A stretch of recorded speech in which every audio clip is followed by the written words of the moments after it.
Muito boa tarde. Mais uma vez agradeço estarem presentes. Vamos dar início a mais uma sessão e vamos começar pela Laura Cabezudo.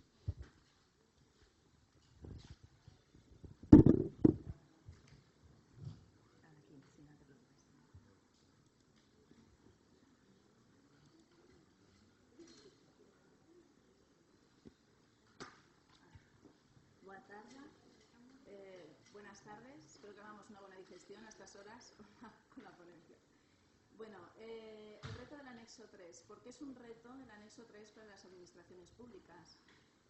Hasta ahora estamos acostumbrados a datos, a conjuntos de datos del anexo 1 y del anexo 2 que realmente estaban siendo creados por organismos cuya acción principal era producir cartografía o con departamentos muy relacionados con estos organismos, con lo cual eran fácilmente detectables, teníamos controlado el proveedor y era fácil ejecutar determinadas actividades sobre ellos. ¿Qué pasa? Vale. Bueno, empiezo. Bueno, ¿qué pasa con el anexo 3? Normalmente son temas que están muy diversificados en distintos departamentos de la administración, con lo cual es difícil saber quién está produciendo qué, y en el caso de que sepamos qué temas están siendo producidos en determinadas zonas, es difícil saber qué relación están teniendo con los ministerios o con otros organismos nacionales, con lo cual no sabemos si realmente tenemos que reportarlos o no tenemos que reportarlos. Desde el 2013 se han hecho muchas jornadas, cursos, formación. Hemos intentado transmitir la importancia de INSPIRE, los datos que están relacionados y que son afectados, y la respuesta ha sido esta. O sea, siempre que hablamos de INSPIRE, la gente sale corriendo en dirección contraria. ¿Por qué? Bueno, pues hemos conseguido... Bueno, creo que todos lo hemos vivido, ¿no? Bueno, hemos conseguido un gran número de usuarios en nuestro geoportal, en nuestra plataforma, pero cada proveedor nos cuesta muchísimo conseguir que comparta sus datos. ¿Por qué ocurre esto? Pues bueno, pues creemos que hay una deficiencia de comunicación, es decir, estamos hablando, sobre todo en estas jornadas, y todos somos técnicos, hablamos mucho de pues, cómo hacer los servicios, cómo hacer los datos, que si la validación, que si las regulaciones, que si tal... Pero nos cuesta mucho transmitir a la gente que no está en este mundo pues la necesidad y el trabajo que hay que hacer. Cuando nosotros estamos hablando pues eficiencia, transparencia, ahorro, conocimiento y bueno, todo lo que más o menos conocéis los que estáis aquí, el que está enfrente dice, cuántos cambios, qué trabajo con lo que tengo yo que hacer, la responsabilidad de que encuentren un error en mis datos, tengo que dedicar recursos míos a hacer esto y encima formación, más tiempo, más trabajo. Entonces, vamos a ver qué herramientas podemos utilizar para solucionar este problema. Para empezar, vamos a hacer un análisis del proyecto en cuanto a sus debilidades, fortalezas, amenazas, oportunidades, bueno, el gráfico DAFO. En cuanto son debilidades, el proyecto en sí, al menos en lo que es en nuestro entorno, en Valencia, tiene poca repercusión mediática. También es verdad que nosotros, pues al tener poca repercusión mediática, pues tiene poco interés político y se nos han asignado pocos recursos. Fortalezas, pues como ya hemos explicado en otras ponencias, tenemos muchos años de experiencia en IDE, hemos implantado, con mucho esfuerzo, pero hemos implantado muchas aplicaciones que utilizan servicios IDE, tenemos un gran número de usuarios, actualmente, pues gracias a Dios, tenemos un incremento importante del presupuesto y tenemos un socio tecnológico potente que es la DGTIC, que concentra toda la informática de la Generalitat Valenciana. Amenazas, pues tenemos la típica resistencia al cambio, de estoy funcionando y me va bien, para que tengo que cambiar a otras cosas nuevas. Tenemos un desarrollo tecnológico heterogéneo en los distintos departamentos de la Generalitat. Hay quien utiliza Excel y hay quien utiliza sistemas de información geográfico ya. Hay una falta de proyectos de visión organizativa horizontal, no están acostumbrados a hacer gestión horizontal de proyectos. Insuficiencia de cultura geográfica, no saben qué se puede y no se puede hacer con un dato geográfico. Bueno, oposición a desvío de presupuesto, evidente, y una oposición a la adopción de directrices que desde INSPIRE o desde la IDE estamos imponiendo para que a la hora de realizar servicios o realizar determinados datos geográficos. Oportunidades, pues como he hablado antes, dentro de la Generalitat se están unificando todas las infraestructuras informáticas. Existe, como ya se está desarrollando a nivel europeo, políticas de reutilización, políticas de transparencia. Hay un gran desarrollo de tecnologías TIC en cuanto a transmisión de datos y almacenamiento de datos, una gran persistencia de actores medioambientales, ellos están convencidos, y a estas alturas ya hay muchos estudios de los beneficios que llevan ahí, es decir, podemos apoyarnos en esto para convencer a la gente. ¿Qué tenemos que hacer aquí? Pues tenemos que encontrar una estrategia que coja nuestras fortalezas y nuestras oportunidades, las potencie, tenga en cuenta y considere nuestras deficiencias y se anticipe a nuestras amenazas. ¿Qué podemos hacer aquí? Es decir, ¿qué acciones está haciendo que un proveedor que no está interesado pase a estar interesado? Bueno, vamos a analizar los proveedores que hasta ahora sí que han compartido datos. Pues siempre ocurre por esta serie de motivos. O bien por un tema de marketing político, es decir, el proyecto les va a beneficiar en algún punto porque va a tener un gran desarrollo social, porque hay una demanda puntual de los ciudadanos que tienen que resolver, porque tienen un problema de gestión interna o externa y entonces necesitan compartir sus datos para utilizar los servicios y mejorar esa gestión, por un ahorro de recursos, normalmente pues pueden ser de máquinas, sistemas o software, y por una obligación legal. Evidentemente, todos aquellos que saben que están afectados por Inspire. Cuando hemos hecho esto, hemos visto que también hay un feedback. Nos hemos dado cuenta de que no todos tienen el mismo objetivo a la hora de compartir datos. No tienen reticencias en dejar sus bases de datos en un repositorio de publicación, no están dispuestos a asignar recursos. Hasta ahora todo lo que hemos hecho ha sido con recursos propios, y una cosa que es muy importante y es que todos han actuado previa acción del Instituto Cartográfico, es decir, no tenían un conocimiento previo de que se podía resolver su problema con información geográfica. Hemos tenido que actuar nosotros para que se diesen cuenta. ¿Qué podemos hacer para promover estas acciones? Pues bueno, hemos pensado que vamos a apoyarnos en la integración de sistemas y aplicaciones, es decir, vamos a seguir con la política de nuestro socio tecnológico, que es la de GTIC. Vamos a crear una comisión donde estén representados tanto los distintos actores que pueden aparecer en la Generalitat como en las administraciones locales, con lo cual pueden aquí transformar y dar a conocer sus necesidades. Y vamos a crear un registro cartográfico para que, de alguna forma, conozcamos qué se está produciendo a nivel de administración. Y, por último, y lo que creo que es más importante, crear una estrategia de difusión del proyecto dentro de un plan de comunicación. Como lo que es tanto el registro como la comisión se va a resolver legalmente, vamos a hacer una modificación de la ley y se van a introducir estas modificaciones, vamos a hablar un poquito de qué se podría hacer en esta estrategia de comunicación. Para hacer una estrategia de comunicación tenemos que hacer los siguientes pasos. Primero, hacer un análisis del proyecto y de la situación, como por ejemplo hemos hecho en estas diapositivas anteriores, definir unos objetivos, saber a quién se lo tenemos que enviar, definir un mensaje clave de qué es lo que queremos enviar, asignar un presupuesto, unos medios, lo ejecutamos y luego lo evaluamos para ver si hemos conseguido los objetivos y ver si hay que hacer determinadas modificaciones. Bien, podíamos quedarnos con un objetivo legal, que es el que todos conocemos, ¿no? Cumplir la directiva Inspire. Yo informo, usted está afectado por Inspire, que lo sepa, si quiere, me remite sus datos, hay que hacer esto, hay que hacer aquello, y aquí Santas Pascuas, nos hemos quedado. Pero realmente, si creemos en el proyecto, hay otros objetivos que cumplir. Tenemos un objetivo de proyecto, queremos un proyecto potente, que además sea útil, no solo que cumpla Inspire, sino queremos más. Queremos un objetivo para la Administración, que realmente creemos que es una herramienta que puede hacer que la Administración sea más eficaz y más eficiente. Un objetivo social, creemos que es una herramienta que puede crear desarrollo, ¿vale? Entonces, queremos mucho más, no solo queremos Inspire. Todo esto se resume en un objetivo general. El objetivo general es tener unos niveles de compartir datos que sean máximos, es decir, vamos a liberar el máximo nivel de datos geográficos. Hay un segundo objetivo derivado, que es que se usen esos datos geográficos, ya que no tiene sentido liberarlos si no se van a usar y no se pueden usar si no se van a liberar. Cuando tenemos los objetivos globales, para llevarlo a cabo hay que definir unos objetivos específicos. Es decir, El primer objetivo que hemos hablado de liberar datos, pues ¿cómo podemos llevarlo a cabo? Pues vamos a ver, primero tenemos que informar a los máximos responsables de los beneficios que tiene esta infraestructura. Después vamos a apañárnoslas para que nos digan qué conjuntos de datos espaciales tienen en cada uno de los departamentos. Una vez lo tengamos, hacemos una catalogación de todos esos datos, vamos a ver si cumplen determinados requisitos, vamos a ver si los meten dentro de nuestra base de datos Postgre de la IDE. Posteriormente crearemos los servicios y haremos una formación y un seguimiento de necesidades. Estos serían unos objetivos secundarios.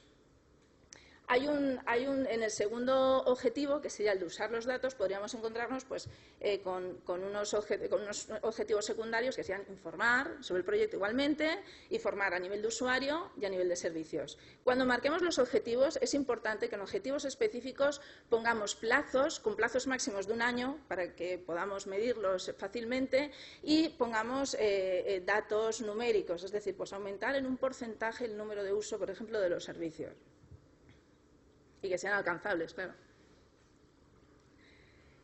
Bien, a continuación, según lo que hemos visto, vamos a ver qué mensajes clave vamos a transmitir. Bueno, en resumen, tienen que tener estas características, pero los mensajes deben ser fácilmente comprensibles y deben ser, además, muy llamativos para el que recibe el mensaje. Vamos a ver qué mensajes podrían ser. Con la IDE mejoramos la atención al público y la propia administración. Tenemos estudios que nos dicen que se ahorra un tiempo en búsqueda de información de un 70%, con lo cual se mejoran los procedimientos administrativos. Con la IDE gobernamos mejor, somos más eficaces. Evidentemente, si tienes más información, puedes hacer un análisis de 360 grados y puedes tomar mejores decisiones. Tenemos un mayor control y seguridad de la información. Tenemos un mayor control, conocemos el proveedor y tenemos una mayor seguridad porque tenemos una descripción de los datos. Están catalogados, conocemos sus descripciones, cómo se han generado, mantenimiento, etc. Impulsamos el desarrollo económico. Bueno, aquí me remonto, me ha venido muy bien que Emilio Romero haya hablado esta mañana del informe ASEDIE. Ahí claramente está hablando de la empresa de Infomediary, que lo que hace es fomenta el desarrollo. Pues hay un sector muy importante de empresa Infomediary que utiliza y que reutiliza estos datos. Por lo tanto, efectivamente, el desarrollo económico y social se potencia. Se promueve la innovación, las empresas tienen que adoptar nuevas tecnologías y tienen que capacitar a sus técnicos. Impulsamos la investigación, evidentemente los datos, si son accesibles, se pueden abordar proyectos que hasta ahora los costes no permitían. Se igualan oportunidades entre las administraciones. Se pueden abordar proyectos porque estos servicios son accesibles a todos, tanto para pequeña administración como gran administración, y se van a hacer proyectos que hasta ahora eran impensables. Aumentamos la transparencia. Bueno, hay que decir que evidentemente está alineada con Open Data, con lo cual no hay mucho que decir aquí. Controlamos el gasto público. Bueno, me puedo remitir, por ejemplo, al informe que hizo IDEC en 2008, diciendo que en 6 meses se recuperó la inversión que en 4 años se hizo del proyecto, y solo teniendo en cuenta los beneficios internos de la administración local. Pero ¿a quién debe ser dirigido este mensaje? Evidentemente, todos los mensajes no se deben lanzar arbitrariamente, es decir, a cada uno le interesa una cosa. A nivel de proveedor tenemos 3 perfiles: el político, el gestor y el técnico. Al político, ¿qué le interesa? Pues todo aquello que tenga una repercusión mediática y, en cierta manera, aquello que mejore su gestión. Al gestor, aquello que tenga una mejora en cuanto a gestión interna y externa y la repartición de responsabilidades. Y al técnico le interesan la repartición de responsabilidades y todos los datos técnicos. Pero bueno, todos los manuales del buen vendedor nos dicen que si tu proyecto tiene una repercusión de cara al ciudadano, ¿a quién hay que ir? Al político. Bien, pues, ¿qué tenemos que hacer? Pues hacer distintos objetivos por audiencia. Al político hay que convencerle, hay que hacerle ver que es viable, que potencie este proyecto. Al gestor, definir qué datos van a integrarse y, además, a qué nivel. Al técnico, pues que le vamos a tener que dar formación, porque es el que va a mantener, va a crear y va a almacenar la información. Esto sería en el segundo objetivo derivado, que es en el tema de usuarios. Pues ahí voy a darlo por encima: empresa, universidad, administración, y no nos olvidemos del público en general. ¿Qué estrategia y canales de difusión podríamos utilizar? Bueno, pues tendríamos, digamos, 3 focos. Una comunicación externa a nivel general de sociedad, una comunicación externa para los principales beneficiarios y una comunicación interna para aquellos proveedores de datos de la Generalitat Valenciana. ¿Vale? En cuanto al tipo de canal, pues tendríamos del más impersonal cuando es una relación masiva, es decir, de uno a muchos, y personal cuando sabemos a quién va dirigido. Los medios audiovisuales, escritos, relaciones públicas. ¿Qué podemos hacer? Pues con cada uno de los subobjetivos, es decir, los objetivos secundarios, ver en sí qué vamos a hacer. Vamos a informar beneficios. ¿Cómo vamos a hacerlo? Pues tenemos que presentar el proyecto a los altos cargos. A continuación, vamos a hacer un vídeo promocional para que nos conozcan todos. A continuación, vamos a informar de los objetivos del proyecto al gestor. Y vamos a empezar a soltar información técnica al perfil técnico. ¿Cómo? Los canales. Pues vamos a hacer un evento para que conozcan altos cargos esta información. Por correo electrónico vamos a mandar esta información de vídeo a nivel de mailing, el vídeo promocional. En la web tenemos que meter los contenidos técnicos. Es decir, podemos utilizar, tenemos unos objetivos principales, objetivos secundarios. A partir de objetivos secundarios tenemos unas acciones que realizar y a cada una de las acciones tenemos que asignarle unos canales para que esas acciones sean viables. Bueno, el resumen, esto sería para la segunda parte, que lo voy a pasar un poco por encima porque me van a tirar de las orejas. Y no, voy a poner esto. Aquí simplemente es para deciros que a raíz de las acciones tenemos que ver los trabajos que hay que hacer. Pues mira, hay que contratar el vídeo, hay que preparar la documentación de presentación del proyecto, tenemos que hacer un informe de resultados, tenemos que hacer una encuesta para que nos digan los gestores las características de los datos, un software para recoger los metadatos de forma muy sencilla, etc. Entonces hacemos un calendario con el mismo. Le asignaremos un presupuesto y le asignaremos unos medios. Ya, conclusiones. Bueno, simplemente deciros que hasta ahora nos hemos centrado en temas muy técnicos y muy poco en la comunicación del proyecto. Sí hay comunicación, pero normalmente es a nivel técnico. Es muy difícil llegar a gente que está totalmente desvinculada con la IDE. Entonces, en el anexo 3 nos estamos enfrentando a este problema. O sea, el problema real no es, bueno, lo es también, pues cómo definir determinados o cómo transformar determinados modelos, etcétera, o crear determinados servicios, o validar, etcétera. Sí, sí es ese problema, pero ese es nuestro problema. Realmente lo que hay que hacer es comunicar y una comunicación efectiva pasa por saber qué, quién y cuándo va a recibir la información y medir los objetivos. Es decir, hay que planificar todo esto. Y bueno, pues muchas gracias y obrigada.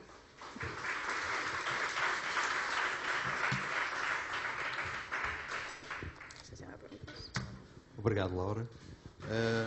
Alguém tem questões? Uma questão.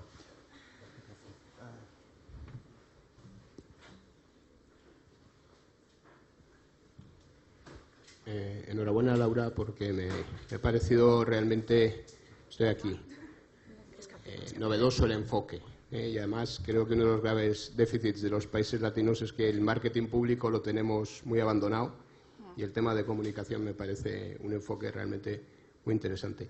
Has tocado un punto muy crítico y has pasado volando. Has dicho que habéis asegurado el retorno de la inversión en 6 meses. Sí, bueno, ahí me he basado en el informe que hizo IDEC en 2008, que en ese caso concreto, en ese proyecto, la información que decían era que se había conseguido un retorno de la inversión de los 4 años de proyecto, se había conseguido en 6 meses. En 6 meses solo teniendo en cuenta además los beneficios internos de administración local. ¿Y es un retorno en términos económicos o es un retorno en términos de servicios públicos? Yo entendí en términos económicos. Ahí en esa parte estaba hablando de términos económicos. ¿Y ese informe es público? ¿Se puede conocer? Sí, sí, está publicado. Yo lo he cogido de Internet. Perfecto, gracias. Ainda temos tempo. Mais alguma questão? Não? Obrigado, Laura. Gostaria de relembrar agora que há uma votação que vai decorrer durante os 2 dias da conferência para a eleição da melhor apresentação e que terá um prémio que é entregue na sessão de encerramento.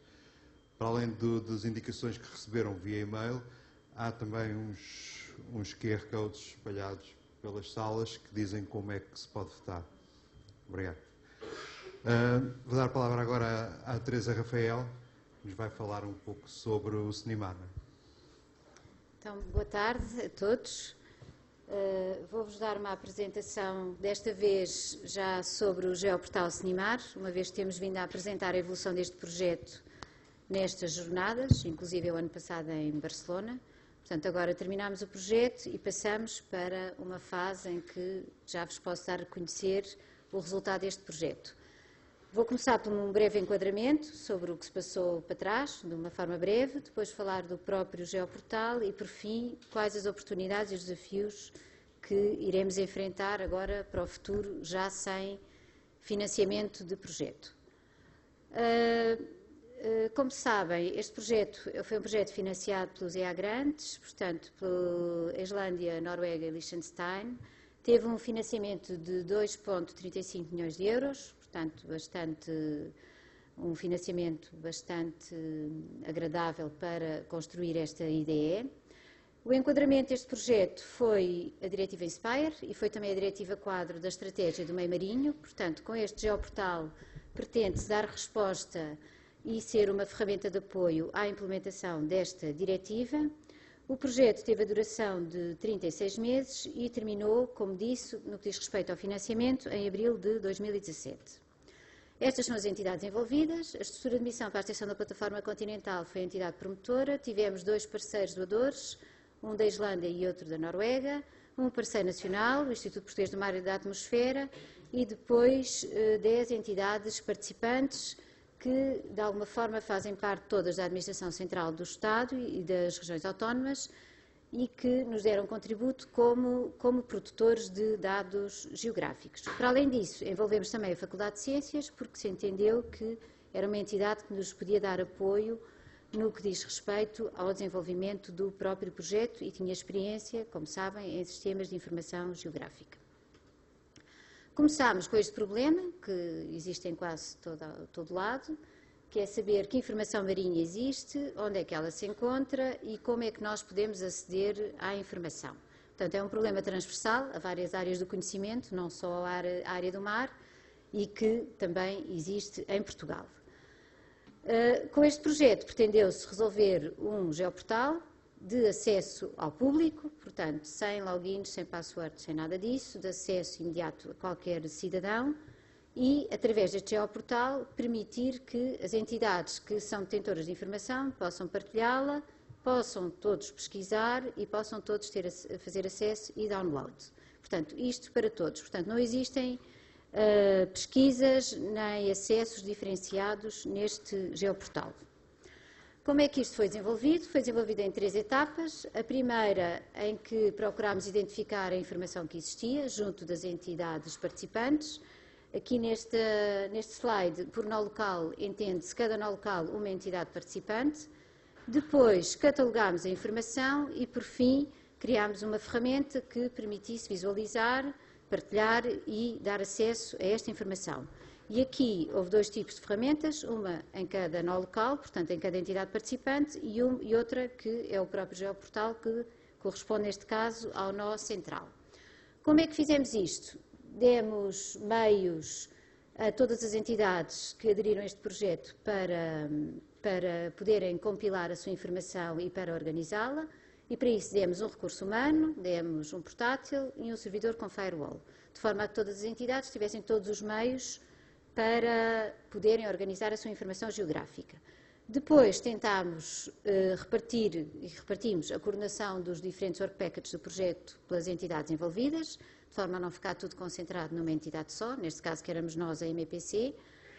Decidimos que não iríamos impor, nem havia nenhuma meta estipulada sobre a quantidade de informação que iria ser partilhada, nem no que diz respeito à forma de a partilhar. Portanto, o que foi desenvolvido foi um perfil de metadados baseado no perfil adotado pela Direção-Geral do Território, só com um acréscimo no que diz respeito à palavra-chave do mar, e era só essa a obrigação que as entidades tinham, é de seguir esse perfil, obviamente, para disponibilizarem a sua informação.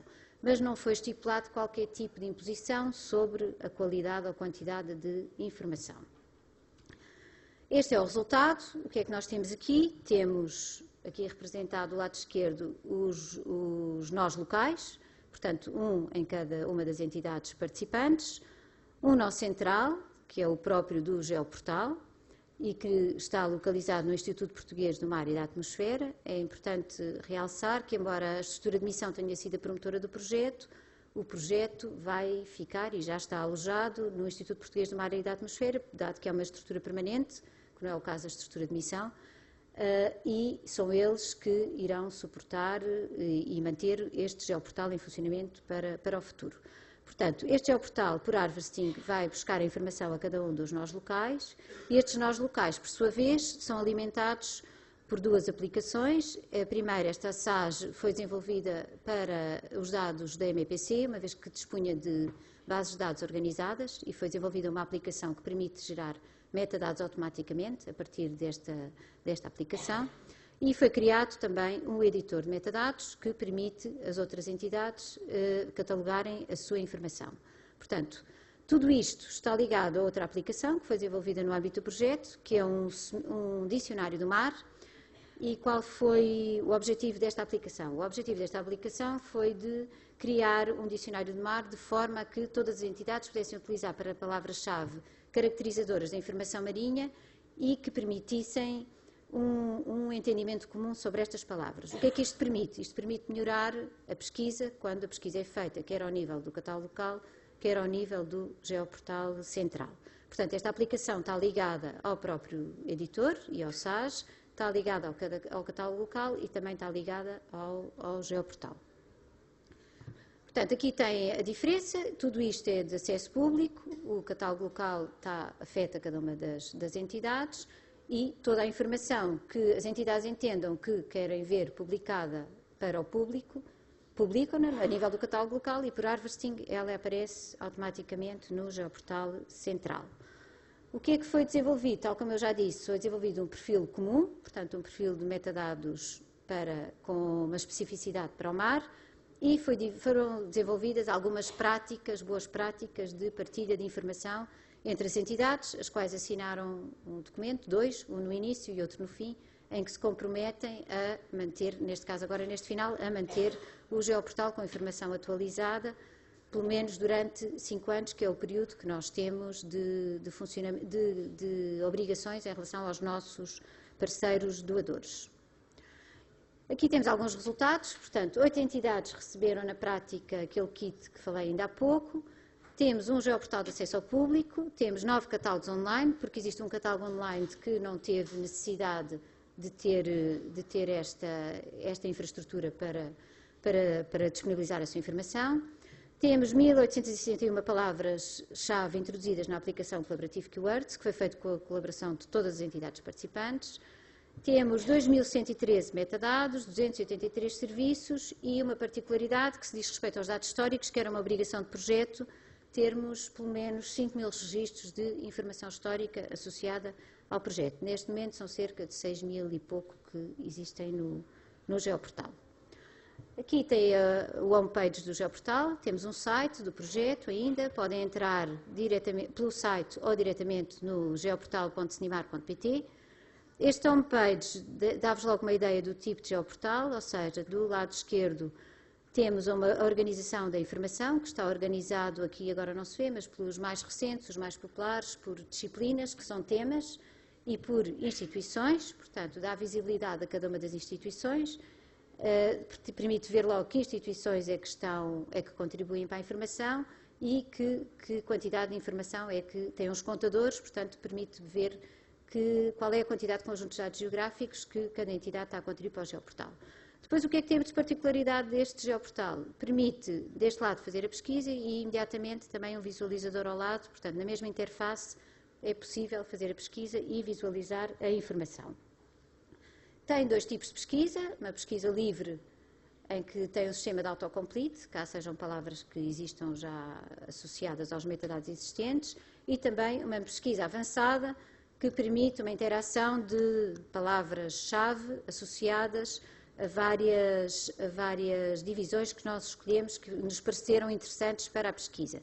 As disciplinas, que são entendidas como temas, parâmetros associados a disciplinas, instituições, projetos, instrumentos, taxonomia, uma vez que estamos a falar de um geoportal marinho, e há muita informação de biodiversidade, toponímia, temas Inspire e também uma pesquisa por área geográfica. Também é possível chegar aqui, desenhar uma área e fazer uma pesquisa. Os resultados da pesquisa são devolvidos numa listagem e que depois permite ou não adicionar ao visualizador, caso esse conjunto de dados tenha ou não essa possibilidade. Alguns exemplos, o que é que nós temos? Temos, neste caso, muitos, infelizmente, não temos tantos serviços, como viram pelos números, temos 280 serviços, não é tanto como nós gostaríamos de já ter, mas já é alguma coisa. Portanto, grande parte, temos apenas listagens de conjuntos de dados geográficos descritivas, com metadado, e não ainda propriamente serviços, quer de visualização, quer outro tipo de serviços.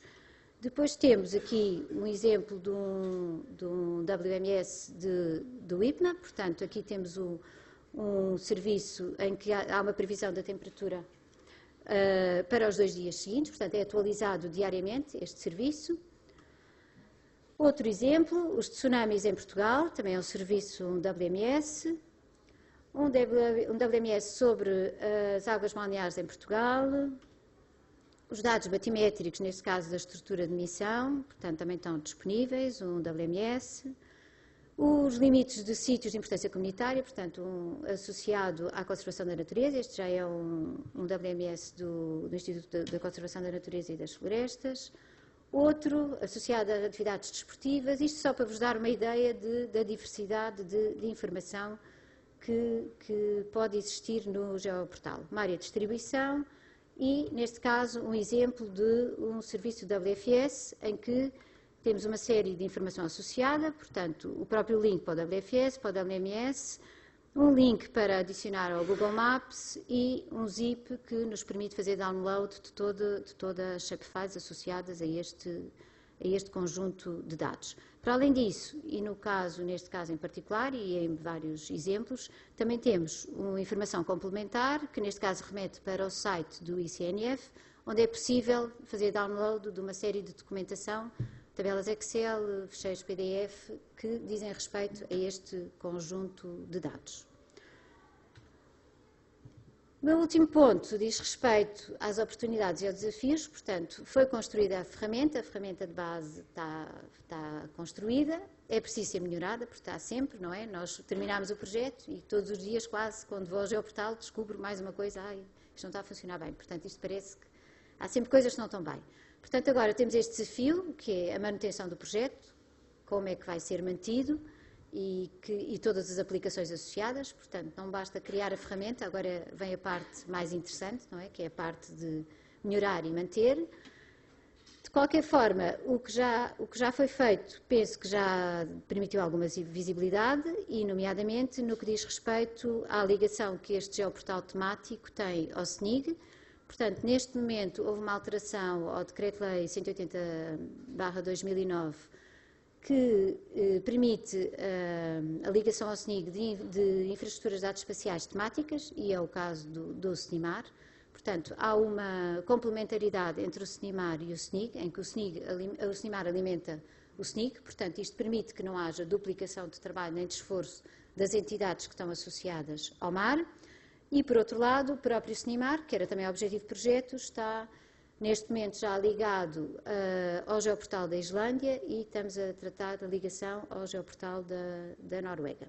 Portanto, como toda a informação, não disse, mas que é relevante, também está em inglês, portanto, é possível dar mais um salto no futuro para que este geoportal ainda possa ser divulgado e ser utilizado, sobretudo, por outras entidades. Agora, há que, tal como disse, pensarmos, que ainda não pensámos, ainda não está tudo definido o que é necessário para o futuro, mas ainda não temos nenhuma fonte de financiamento associada, portanto, falta dar esse passo para pensarmos no futuro do geoportal. Muito obrigada.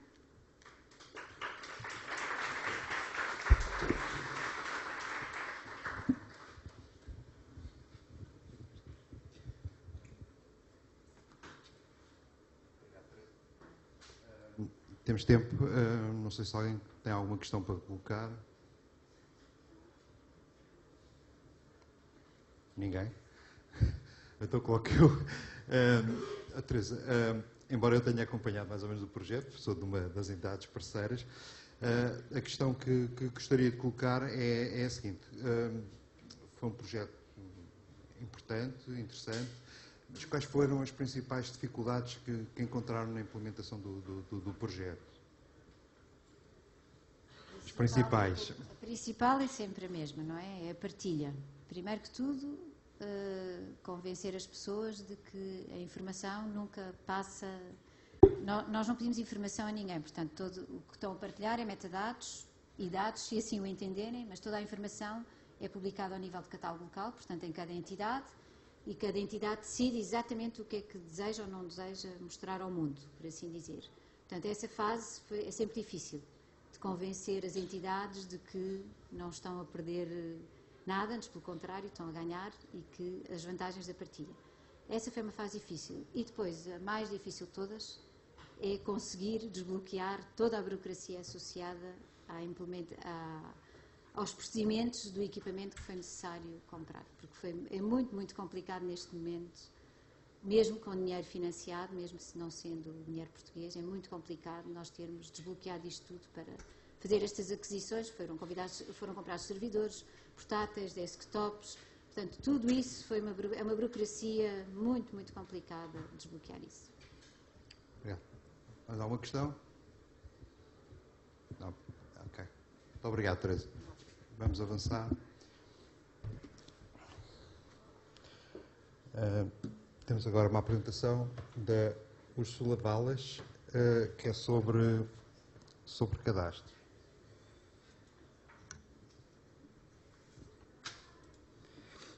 É esta.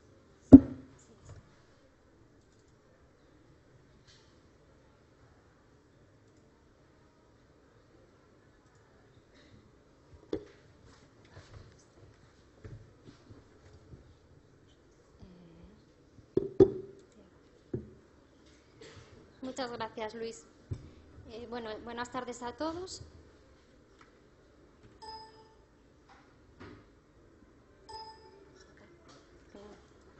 Vale, ahora sí.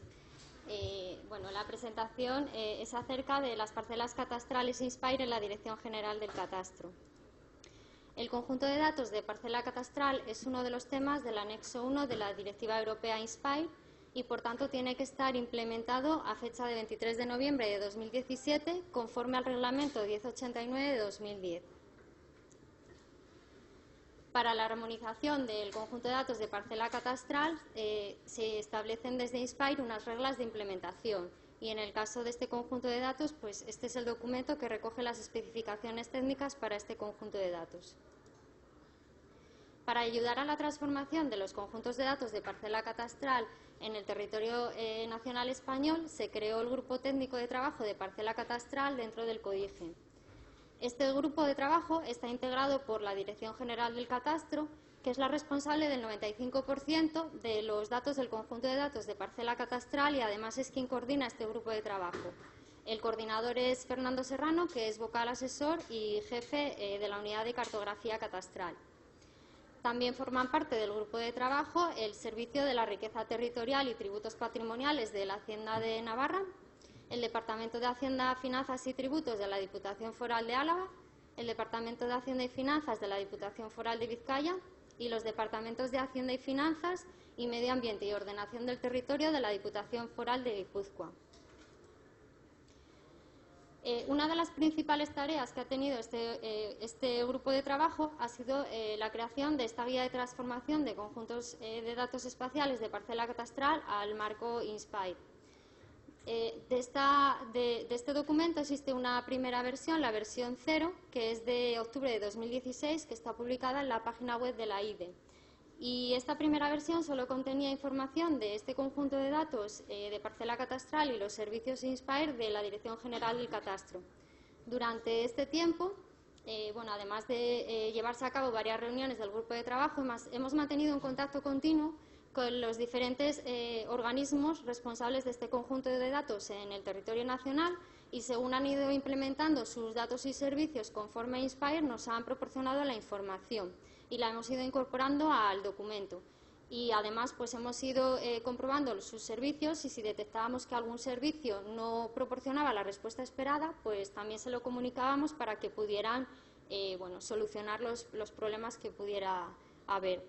Actualmente estamos trabajando en la versión 1.1 de este documento, que recoge la estructura del conjunto de datos de parcela catastral, los atributos de cadastral parcel y cadastral zoning, de los 5 organismos productores de este conjunto de datos en el territorio nacional. Las características, ejemplos de peticiones y de representación del servicio WMS Inspire de la Dirección General del Catastro, Navarra, Álava y Guipúzcoa. Características y ejemplos de peticiones del servicio WFS Inspire de la Dirección General del Catastro, Navarra y Guipúzcoa. Y un ejemplo del GML Inspire de cada uno de los 5 catastros.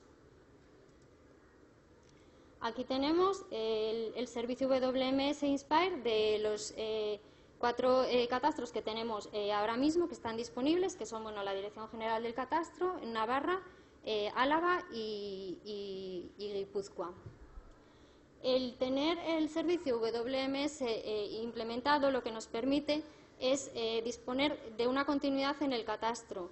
Hasta ahora no se podía tener un mapa de todo el territorio nacional del parcelario y con la implementación de estos servicios pues estamos avanzando hacia ello. Nos faltaría el servicio WMS Inspire de Vizcaya para completar el mapa de parcelas catastrales del territorio español. Y luego también ahora lo que necesitamos es que la IDE de respuesta mediante un servicio de cascada a un WMS de todo el territorio. A continuación, pues os voy a mostrar unos ejemplos de esa continuidad catastral utilizando los servicios WMS de diferentes organizaciones. Aquí, por ejemplo, tenemos de la Dirección General del Catastro una zona de Burgos, el servicio de Álava y la imagen sobre la ortofoto.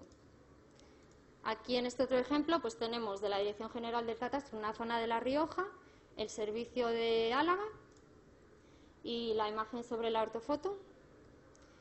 Y un último ejemplo donde tenemos de la Dirección General del Catastro una zona de Zaragoza y el servicio WMS con forma Inspire de Navarra y la imagen sobre la ortofoto. Como se puede ver en estas imágenes, los conjuntos, sí que existe una continuidad en las parcelas catastrales que producen los diferentes organismos, pero esto no siempre es así. A veces hay pequeños solapes, entonces el poder ver el catastro de una manera continua lo que permite es una mejor coordinación entre los diferentes organismos que producen estos conjuntos de datos para evitar que se den esas situaciones. En la Dirección General del Catastro también hemos realizado todos los cambios necesarios para adaptarnos a la versión 4.0 del esquema de parcela catastral. Los cambios que se han realizado principalmente son, en la cabecera del documento pues se ha cambiado la etiqueta GML Feature Collection por WFS Feature Collection, se ha añadido el esquema WFS 2.0 de OpenGIS junto con el de parcela catastral de Inspire. Se han añadido los atributos timestamp, number match y number return y la etiqueta GML Feature Member se ha cambiado por WFS Member. Con respecto al identificador Inspire, pues se ha cambiado la definición del atributo XML NS base. Y luego todos los atributos con valores de listas controladas ahora se definen por una URL y los sistemas de referencia pues también se definen por la URL de OpenGIS con la codificación EPSG. Una vez que hemos realizado todos estos cambios, hemos validado nuestro conjunto de datos con el validador que ofrece Inspire en su página web y como se puede ver en la imagen de la derecha, cumplimos las especificaciones de Inspire para este conjunto de datos porque no nos aparece ningún error en rojo que serían los errores graves o no admisibles. Los servicios Inspire de la Dirección General del Catastro están disponibles en ese enlace y también toda la información está disponible también en una versión en inglés. Cuando accedemos al enlace, lo primero que nos encontramos es una introducción de la directiva Inspire y de los conjuntos de datos y servicios que ofrece la Dirección General del Catastro. También está disponible un documento con la licencia de acceso y uso de estos datos y servicios, y a continuación ya tenemos los conjuntos de datos que produce la Dirección General del Catastro, que son parcela catastral, direcciones y edificios. Y bueno, para cada conjunto de datos hay un documento que recoge las especificaciones técnicas de cada uno de ellos. La Dirección General del Catastro ofrece un servicio de visualización WMS. Las características de este servicio están disponibles en un documento que está en la página web. Y bueno, aquí vemos en la imagen inferior izquierda un ejemplo de la respuesta de una petición web feature info. Y en la imagen derecha pues tenemos un ejemplo de representación del conjunto de datos de parcela catastral de la Dirección General del Catastro. Los estilos en los que se pueden visualizar estos conjuntos de datos bueno, pues son los que se muestran en pantalla, tanto para parcela catastral como para zona catastral, pero bueno, también se explica mejor en el documento con la información del servicio. También está disponible un servicio WFS de descarga de datos con la información. Hay un documento que recoge pues, todas las características de este servicio, ejemplos de peticiones y respuestas. El servicio WFS de Catastro admite Store Queries y bueno, estas son las peticiones que se pueden hacer y los parámetros que hay que introducir como dato de entrada y la respuesta del servicio. Y bueno, ahí se muestra un ejemplo de una respuesta de una petición de parcela catastral y la estructura del fichero XML de la parcela.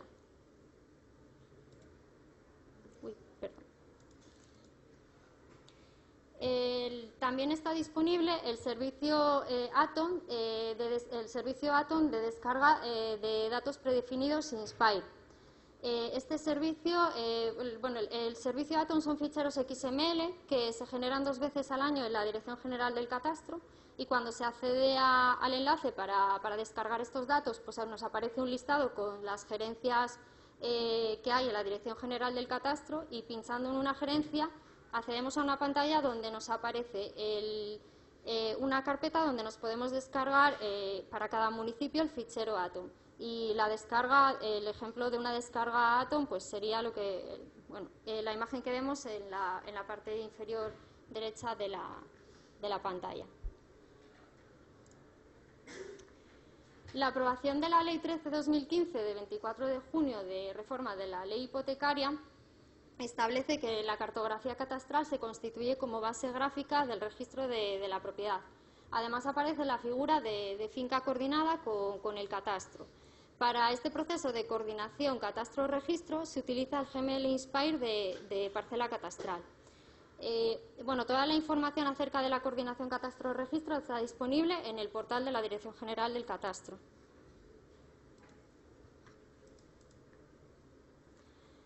La certificación descriptiva y gráfica de las parcelas catastrales lleva embebido el GML Inspire de parcela catastral, que se utiliza para poder efectuar la coordinación de la parcela con el registro de la propiedad. Y también se utiliza cuando el titular de una parcela considera que la definición de la misma que existe en las bases de datos gráficas de catastro no se corresponde con la realidad, puede presentar una representación gráfica alternativa. Y bueno, también cuando se realizan operaciones de reparcelación como de reordenación de los terrenos, como agrupaciones, segregaciones y reparcelaciones, pues también hay que presentar una representación gráfica alternativa que utiliza como formato de entrada el GML Inspire de parcela catastral. Esa representación gráfica alternativa se valida en una aplicación que está disponible en la sede electrónica del catastro. Para acceder a esta aplicación hay que autentificarse y lo que hace esta aplicación es validar los GML aportados con el esquema Inspire de parcela catastral y además comprueba que todos los GMLs aportados coinciden o encajan en la cartografía catastral. Si se modifican los linderos de una parcela, pues las parcelas lindan con otras, entonces además de esa parcela es necesario aportar el GML de las parcelas colindantes, de manera que todas las parcelas aportadas encajen en la cartografía catastral como las piezas de un puzzle. Desde que se puso en funcionamiento el servicio de validación gráfica, Se han obtenido más de 120.000 informes de validación gráfica alternativa por 14.000 usuarios diferentes. Esto quiere decir que la utilización del GML Inspire en la coordinación catastro-registro ha contribuido a la difusión de este formato y cada vez más usuarios están familiarizados con el mismo. Además, ha generado un modelo de negocio en torno al GML Inspire de parcela catastral, porque se han desarrollado muchas aplicaciones que permiten generar ficheros GML Inspire de parcela catastral. Estos son algunos ejemplos, pero existen más aplicaciones, tanto propietarias como libres. Y ya para finalizar, en la sede electrónica del catastro, cuando se accede a la página web, en la parte superior derecha hay un botón, Contáctenos, donde los usuarios pueden ponerse en contacto con nosotros cuando tienen dudas acerca del formato del GML Inspire de parcela catastral o del proceso de validación gráfica alternativa, y nosotros les damos la respuesta.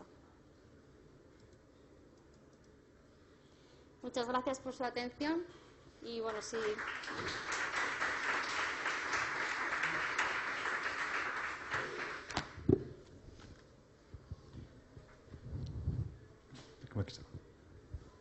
Una pregunta más curiosidad que una cuestión de orden técnico. Al principio has dicho que empezaba la fecha del 23 de noviembre o el 30 de noviembre para, 23 de noviembre para la conformidad de los datos, y has explicado que, entiendo que todos están conformes, pero me parece que Vizcaya no los tiene aún. Todavía no los tiene, está trabajando en ello.